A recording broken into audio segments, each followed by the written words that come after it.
എനിക്ക് നിങ്ങളോട് ചോദ്യം ചോദിക്കാനുണ്ട്. നിങ്ങൾക്ക് കർത്താവിനെയാണോ വേണ്ടത്?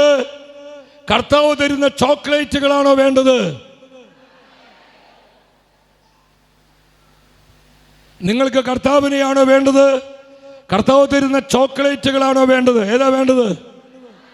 ശരിക്കും ഉറപ്പാണോ? അവിടെ ഇരിക്കുന്ന ആർക്കും സംശയമുള്ളത് പോലെ ഉറപ്പാണോ? ഒരിക്കലും എൻ്റെ ഒരു സുഹൃത്ത്, അവർ 2 ആൺപിള്ളേരാ, അവൻ ഗൾഫിൽ നിന്ന് വരിക. അപ്പോൾ ഭാര്യയും മക്കളും എയർപോർട്ടിൽ വന്നിട്ടുണ്ട്. മക്കളെ അപ്പനെ കാണാനും ഭാര്യ തൻ്റെ പ്രിയപ്പെട്ട ഭർത്താവ് കുറച്ച് നാളായി കണ്ടിട്ട്, ഇവൻ മക്കളെ കാണാനും ഭാര്യയെ കാണാനുള്ള ആഗ്രഹം കൊണ്ട് വേഗം എമിഗ്രേഷനൊക്കെ കഴിഞ്ഞ് ലഗേജൊക്കെ ട്രോളിയിലെടുത്ത് ഇവന് ഇങ്ങനെ ട്രോളി ഉന്തിക്കൊണ്ട് വരുമ്പോൾ 2 ആൺപിള്ളേർ അകലെ നിന്ന് അപ്പനെ കണ്ടു. മൂത്തോൻ താഴെയുള്ളവരോട് പറയാ, ഇതാ വരണടാ ചോക്ലേറ്റ് വരുന്നത്. ഇപ്പൊ ഞെട്ടിപ്പോയി. അപ്പം വരുന്നു എന്നല്ല പറയണേ, ചോക്ലേറ്റ് വരുന്നുണ്ടെന്ന്. പലപ്പോഴും നമ്മൾ ഇതുപോലെയാണ്. Praise the Lord.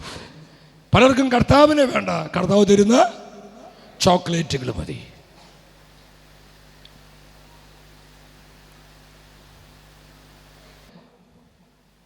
നമ്മുടെ പ്രാർത്ഥന ആത്മാക്കളുടെ രക്ഷയ്ക്കായിരിക്കണം. പറഞ്ഞേ,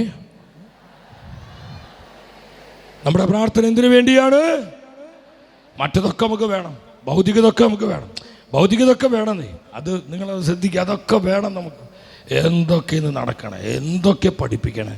വെറും ബിസിനസ്സും വെറും ഒരു ഇത് പ്രൊമോഷനും ഒക്കെ ആയിട്ട് കർത്താവിനെയും കർത്താവിൻ്റെ വചനത്തെയും കാണരുത്. ഇത് ആത്മാക്കളുടെ രക്ഷയാണ് സഹോദരൻ. കർത്താവ് ഈ ലോകത്തിലേക്ക് വന്നത് നമ്മളെ രക്ഷിക്കാനാണ്. ഒരു ഹല്ലേലൂയ പറഞ്ഞേ, ശക്തിയോടെ പറഞ്ഞേ ഹല്ലേലൂയ.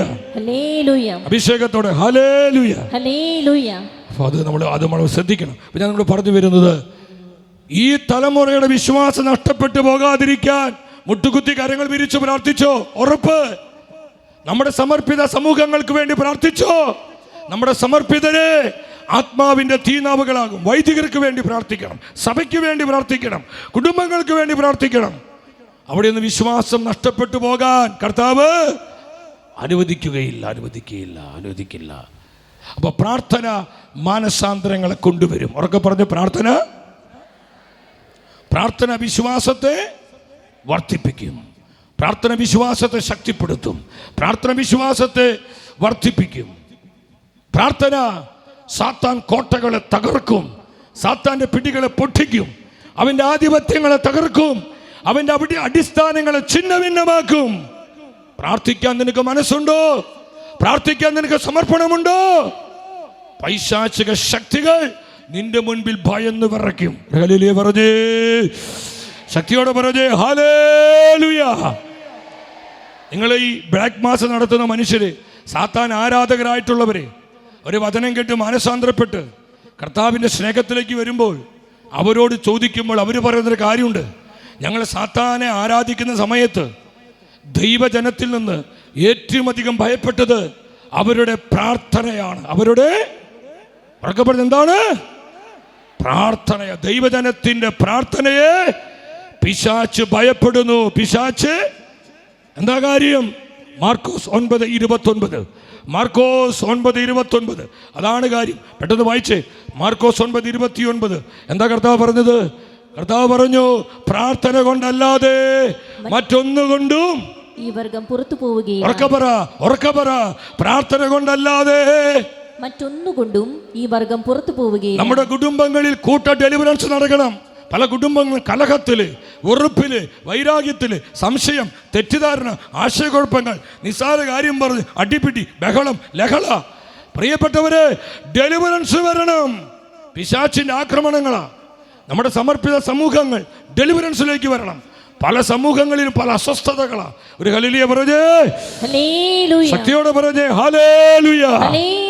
പ്രാർത്ഥിക്കുമ്പോൾ സാത്താൻ കോട്ടകൾ തകരും. പ്രാർത്ഥിക്കുമ്പോൾ സാത്താന് ചങ്ങലകൾ പൊട്ടിപ്പോകും. പ്രാർത്ഥിക്കുമ്പോൾ സാത്താന്റെ അടിസ്ഥാനങ്ങൾ ഛിന്നഭിന്നമാകും. പിശാചിന്റെ പിടികൾ പൊട്ടും. ജീവിതങ്ങൾ വലിയ ഡെലിവറൻസിലേക്ക് വരും. ഒരു ഹല്ലേലൂയ പറഞ്ഞേ. ഹല്ലേലൂയ. അടുത്തിരിക്കുന്ന വ്യക്തിയോട് പറ, പ്രാർത്ഥിക്കുമ്പോൾ സാത്താൻ കോട്ടകൾ തകരും. പറഞ്ഞോ, ഉറക്കം പറഞ്ഞോ, ശക്തിയോടെ പറഞ്ഞോ. അതുകൊണ്ട് വ്യക്തിപരമായി നീ എന്നും പ്രാർത്ഥിക്കണം. ശ്രദ്ധിക്കുക, തീരുമാനം എടുക്കണം. ഇത് കേട്ടുകൊണ്ടിരിക്കുമ്പോൾ തീരുമാനം എടുക്കണം. വ്യക്തിപരമായി എന്നും പ്രാർത്ഥിക്കുക, കുടുംബമായി എന്നും പ്രാർത്ഥിക്കുക.